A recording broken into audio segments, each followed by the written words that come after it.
Euroregione News. Sport Studio 2018. Non siamo mica americani.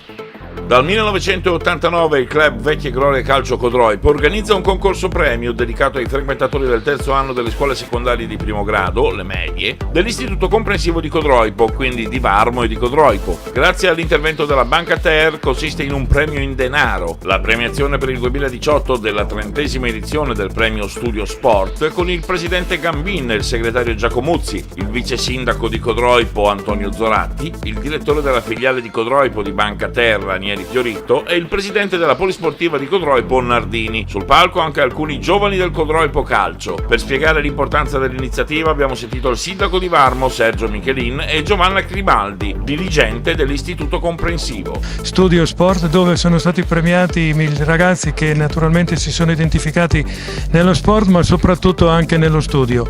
Dobbiamo dire che l'Istituto Comprensivo di Codroipo, nella quale Varmo fa parte, è un istituto dove si studia bene, dove ci si trova bene, e anche nel nostro piccolo territorio, nel nostro piccolo Varmo, stiamo facendo il tutto possibile perché i ragazzi abbiano la miglior qualità sia della vita, naturalmente per le tantissime ore che passano a scuola, ma anche gli insegnanti ne approfittano per poter dare il loro meglio e quindi dare la possibilità di studio e anche di sport ai ragazzi giovani, per poter fare lo sport che naturalmente fa molto bene a tutti, e quindi insegnare anche questa materia integrata all'interno della scuola di Varmo e naturalmente di Codroipo.